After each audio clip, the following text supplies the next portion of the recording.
Dear Father in heaven, please help me this morning as I share a few thoughts on marriage. I ask this in Jesus' name. Amen.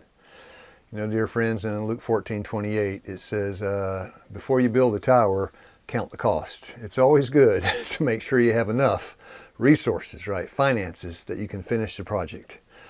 How much more marriage? Before you engage in a lifelong relationship, you need to count the cost. Because what you start, dear friends, you certainly want to finish. And along the way, there can be roadblocks to happiness. Some things are essential. I mean, you got to have them or you can't be happy. Some things are trivial. They don't really matter. A few examples. These things don't make or break the marriage. Are we going to have mashed potatoes or boiled potatoes for lunch? I don't really care. Are we going to have colored plates or white plates in the kitchen? I don't really care. Paint the door red, paint the door green. I don't really care.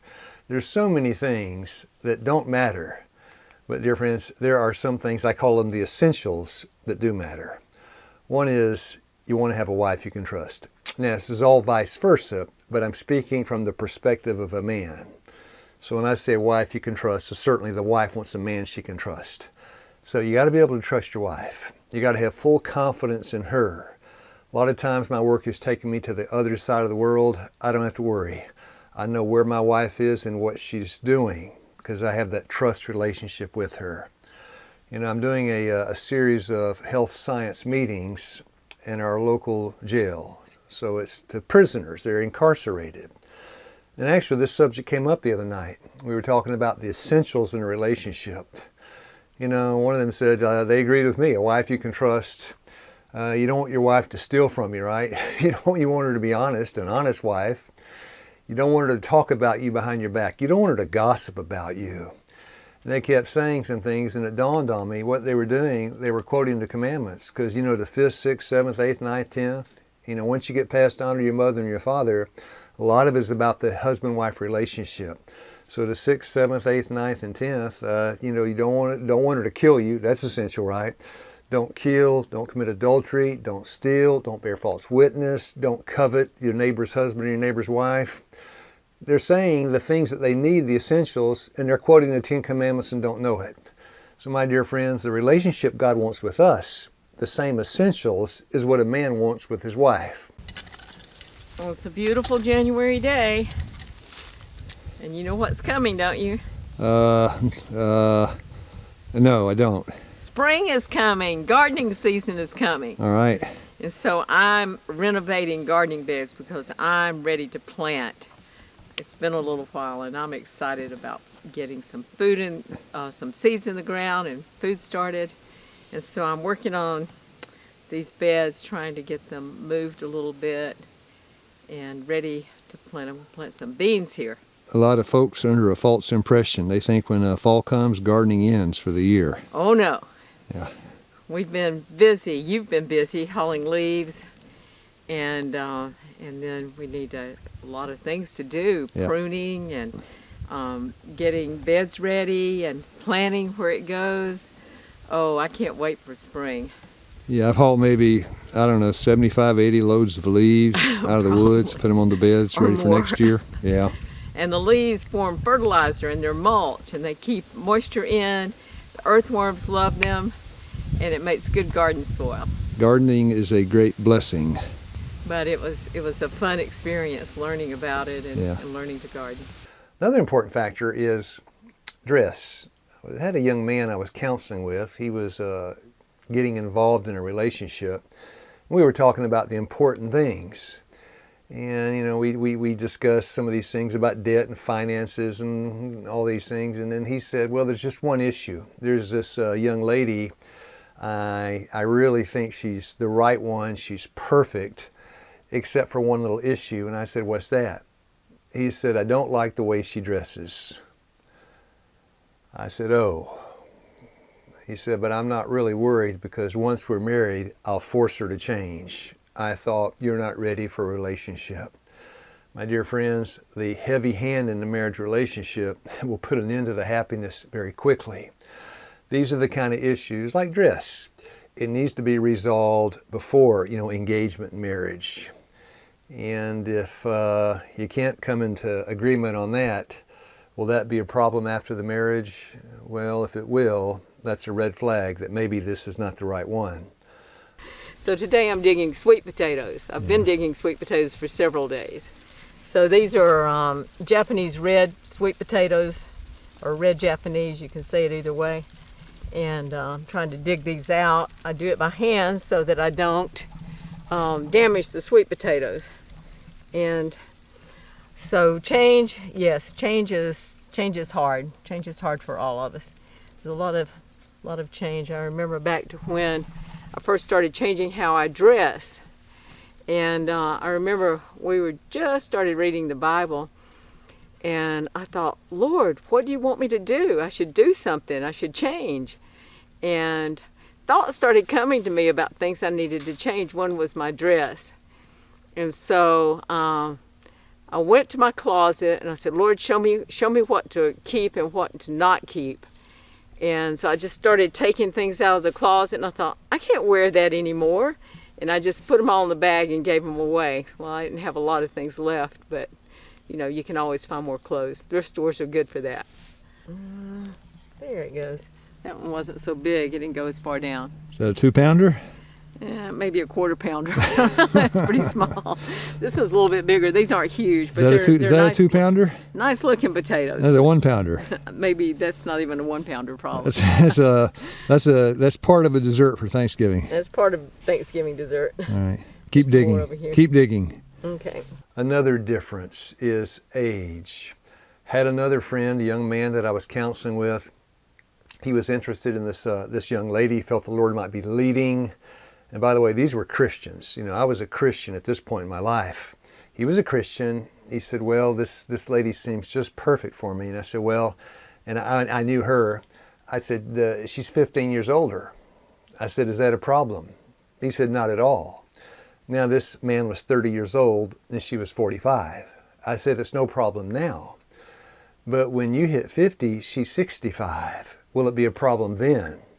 Because you can't go into a relationship knowing that the future holds problems and issues. You need to address them now. You got to be forward thinking. You got to be long range thinking. Is it going to be a problem then? He said, no, I don't think so. Anyway, they got married. Down the road, they got divorced, and they did not count the cost.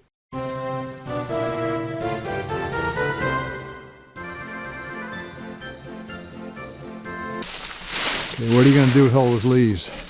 Oh, I'm getting these to put in the bed where I'm about to plant some snow peas.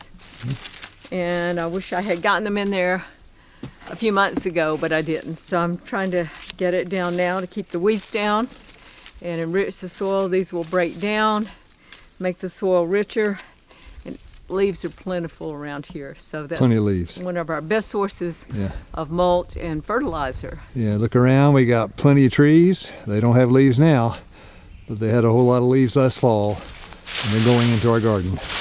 Another issue.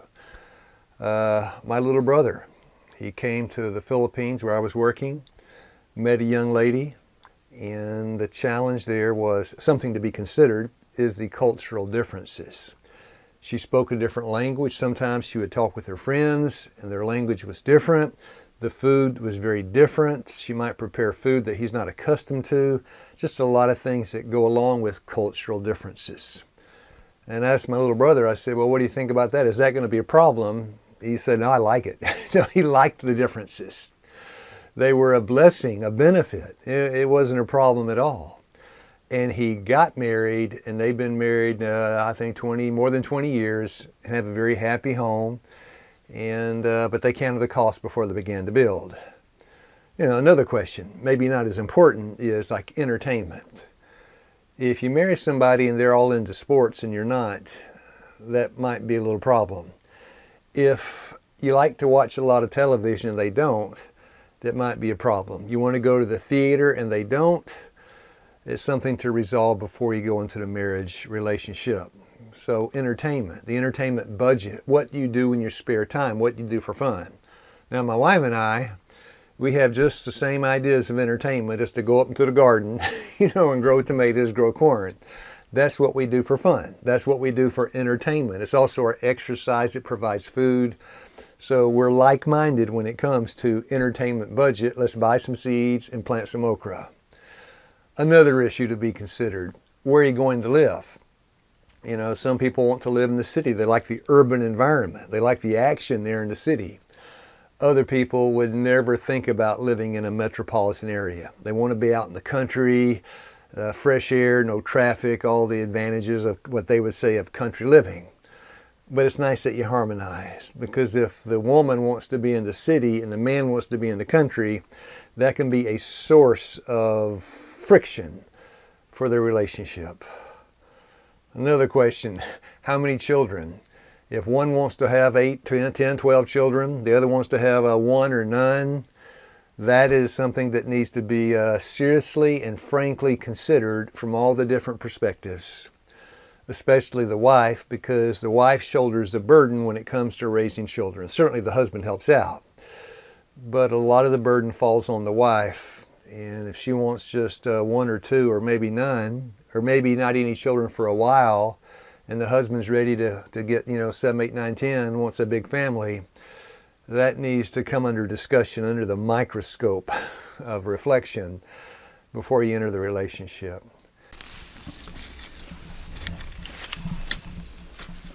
That looks like some hard work.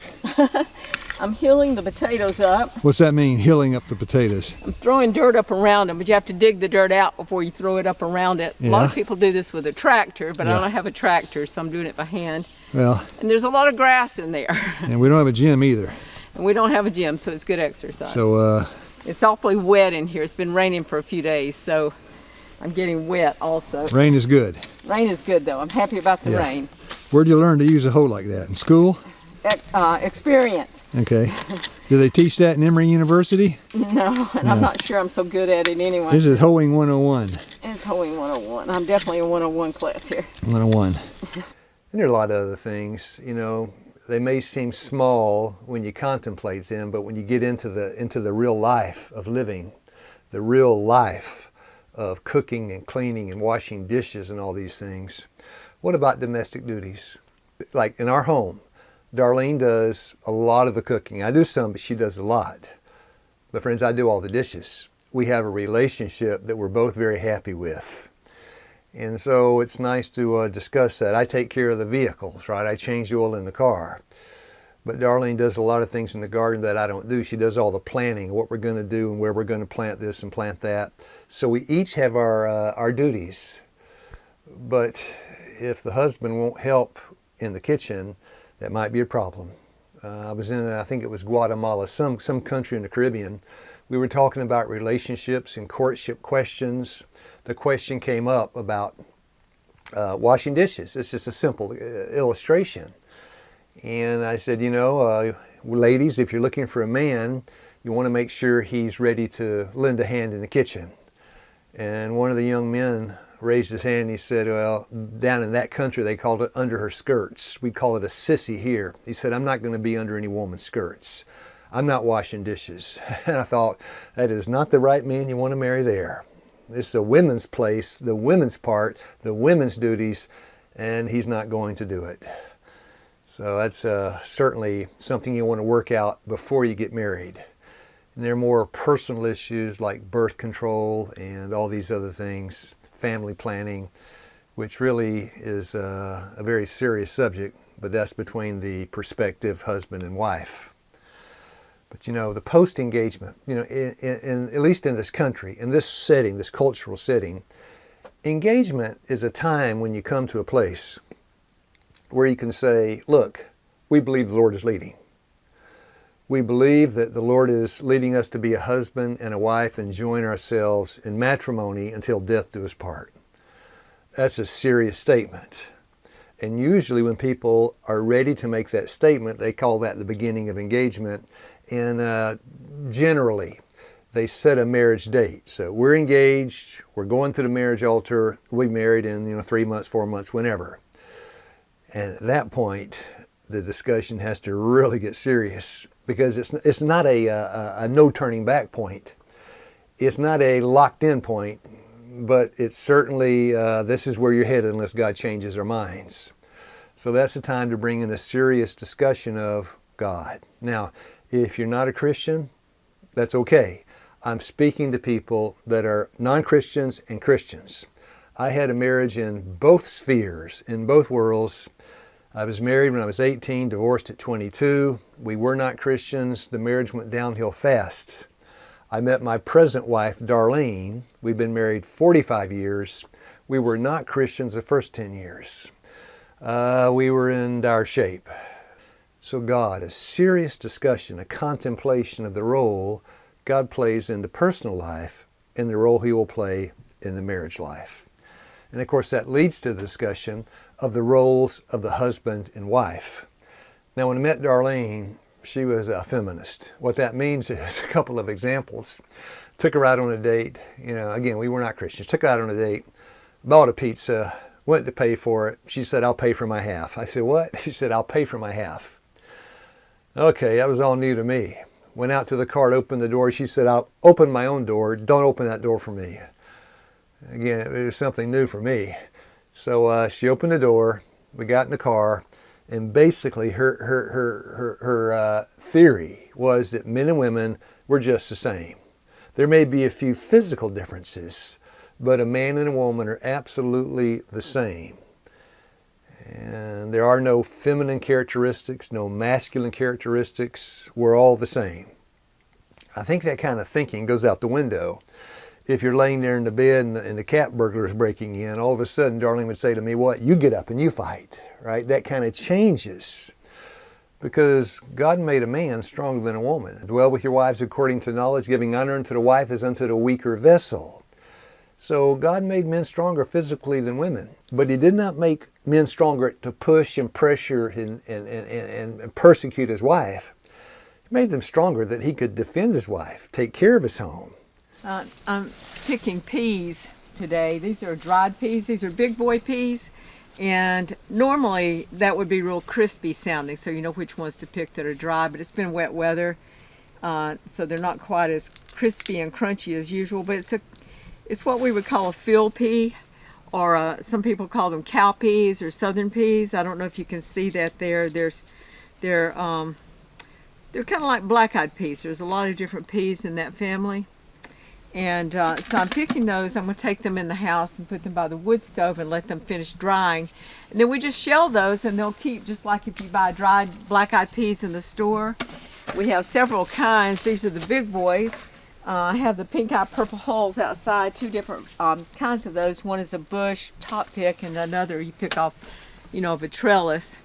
And so that's what I'm doing today. We're going to see how many peas and how many beans that we can grow to provide food for us so that I don't have to buy those at the store anymore, hopefully. So that's what I'm doing.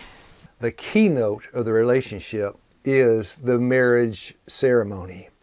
Because, dear friends, when you make that final commitment and you say, I do, that begins the first moment of the marriage. And what you're doing post-marriage, those first few minutes, those first few hours, it sets the keynote for the relationship. That's the study in our next part, part 7, the keynote of the marriage relationship. Dear friends, may God bless you and give you a nice, happy, peaceful day.